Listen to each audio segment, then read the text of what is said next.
The empire is gone.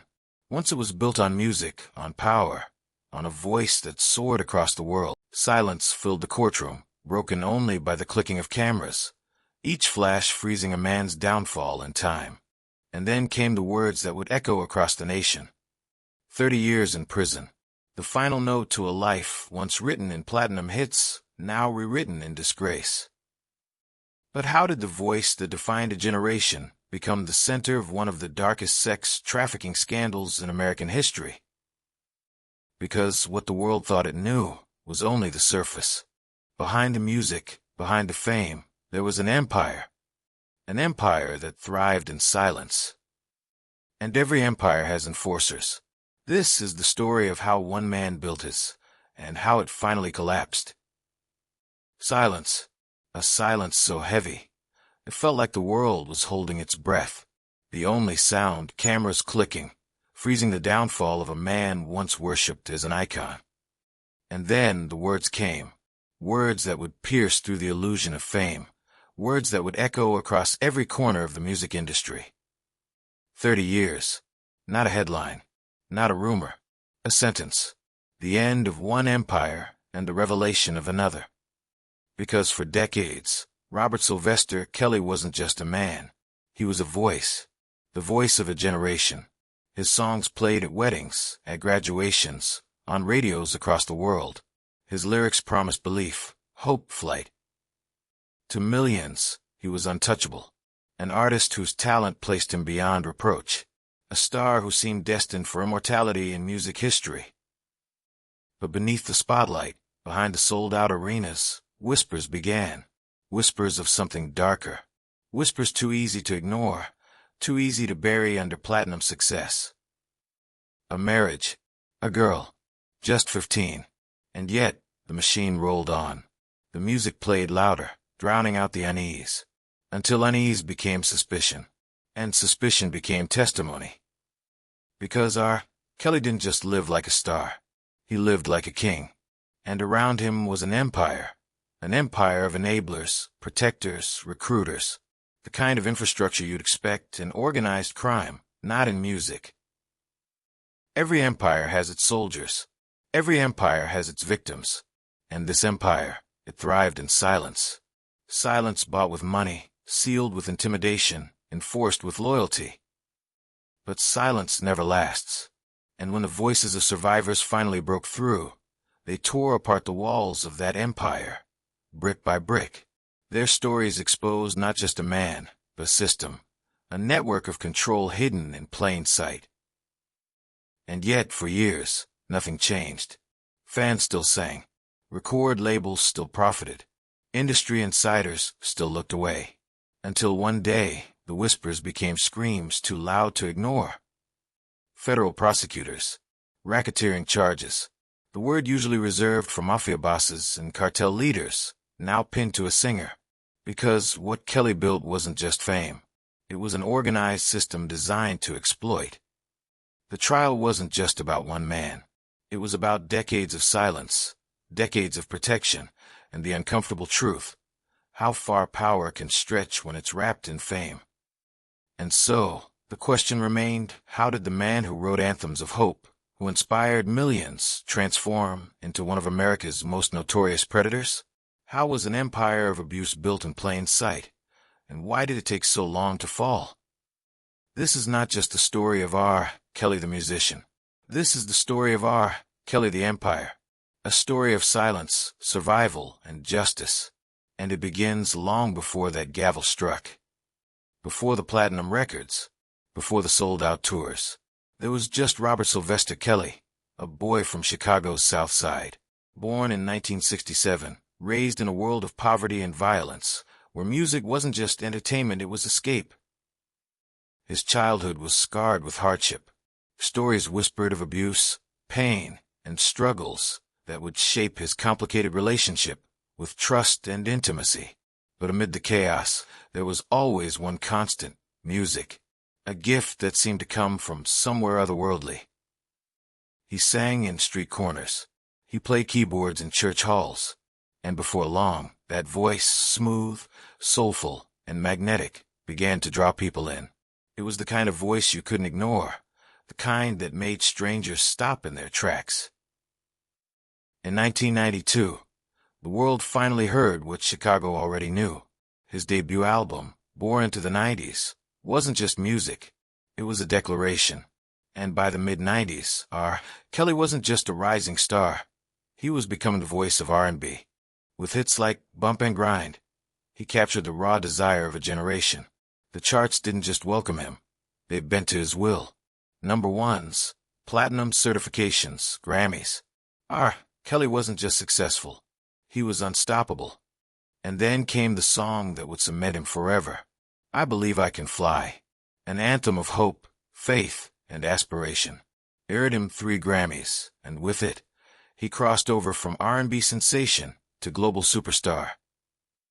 He wasn't just a singer anymore. He was an icon. His music became the soundtrack of weddings, graduations, and everyday lives. And for many, R. Kelly wasn't just admired, he was worshipped. But idolization is a dangerous shield, because when someone seems untouchable, we stop asking questions. And while the world celebrated, shadows began to creep in. Lawsuits whispered of inappropriate behavior. Rumors swirled of young girls, secrecy, and settlements. Yet, with every accusation came another hit song, another award, another sold-out show. Because success is power, and power, when wrapped in fame, can silence almost anything. The machine kept moving, built not just on talent but on profit. R. Kelly wasn't just an artist anymore. He was an industry, and industries protect themselves. Still, the whispers grew louder. Former employees spoke of strange rules, of girls hidden in plain sight, of an entourage that functioned less like friends and more like guards. The line between music and control began to blur. And then, the story that could no longer be ignored. In 1994, Kelly secretly married 15-year-old singer Aaliyah, a revelation that shook the industry, yet somehow did not end his career. The marriage was annulled, the headlines faded, and the music continued. Settlements followed, court documents sealed, allegations buried under legal agreements, and intimidation. What should have been alarms ringing across the music industry became whispers swept into shadows. And so the paradox grew. On stage, he was the king of R&B, unstoppable, adored. Off stage, a storm was gathering, unseen by most, ignored by many.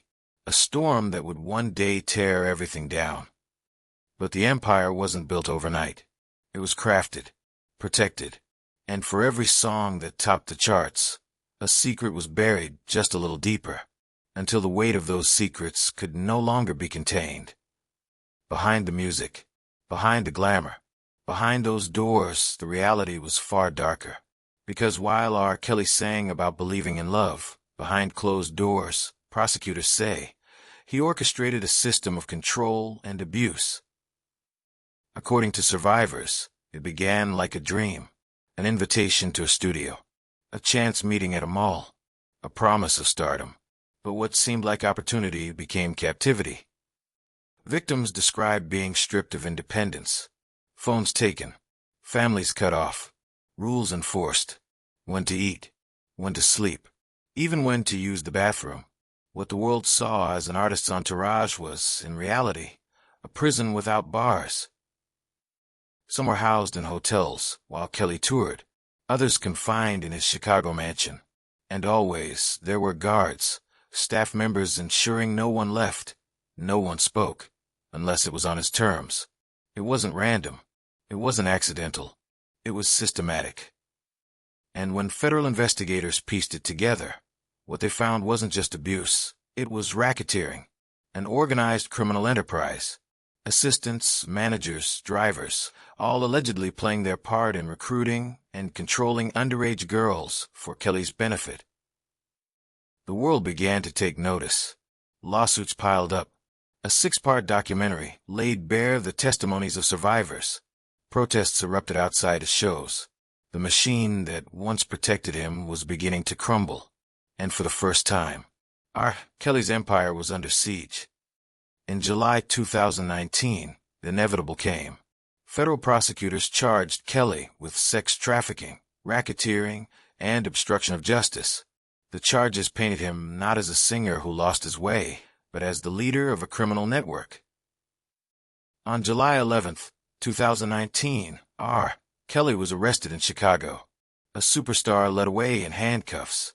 His downfall no longer whispered in tabloids, now captured in the flashing lights of police cameras.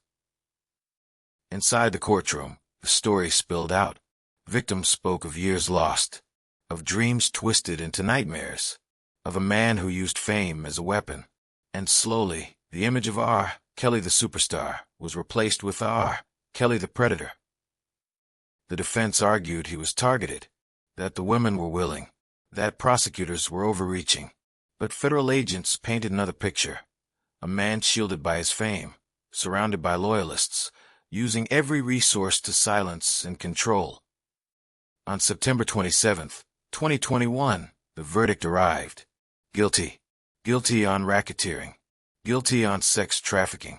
For the first time, the system that had looked away for decades looked directly at him. 30 years in federal prison. A sentence not just for the crimes of one man, but for the system of silence that enabled him. The courtroom erupted. Survivors wept. And outside, the world watched as a giant fell. But even as the gates closed behind him, the questions remained. How many others knew? How many looked away?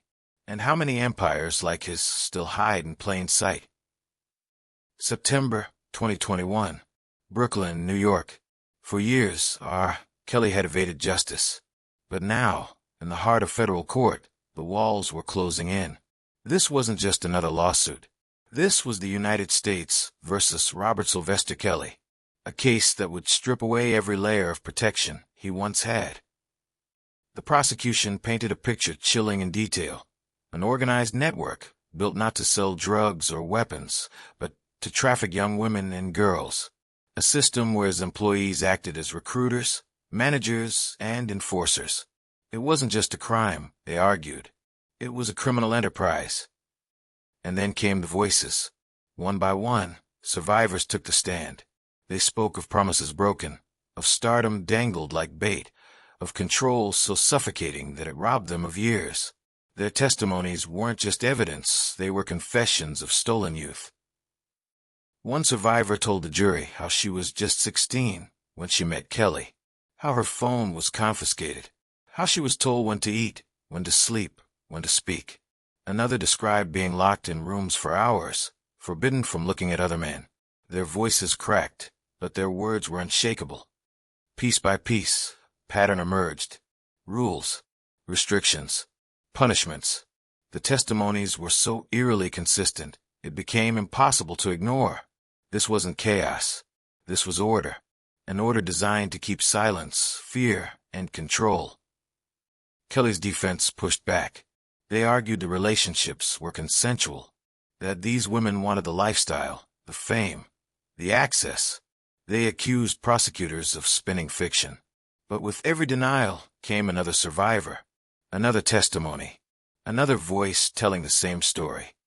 And through it all, Robert Kelly sat silent, some days calm, some days angry, but always a man watching his empire collapse piece by piece, testimony by testimony. Evidence backed the words. Flights traced the movement of girls across state lines.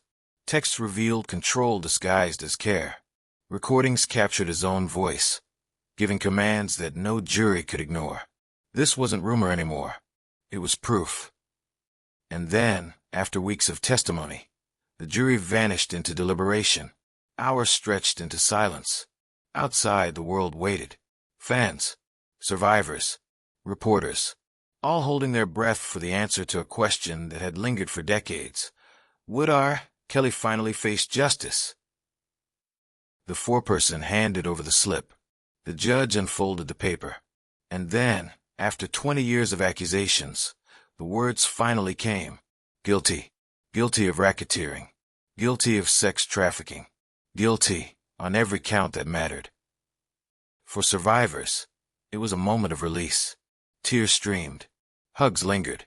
Decades of silence finally shattered by the word they thought they'd never hear. For the first time, the system had listened.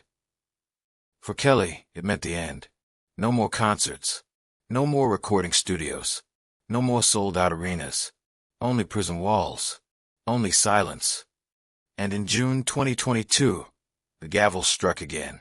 30 years in federal prison. A sentence not just for the crimes committed, but for the empire of silence he had built. The judge's words were clear. Justice had come.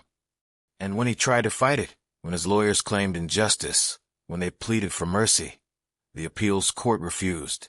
In 2025, his 30-year sentence was upheld. Robert Sylvester Kelly, once the voice of hope, would now spend his prime years behind bars. An empire erased. The music still exists, the records still play, but forever tainted by the truth. The voice that sang of love and belief now serves as a reminder of silence, exploitation, and betrayal. For survivors, it wasn't about the music.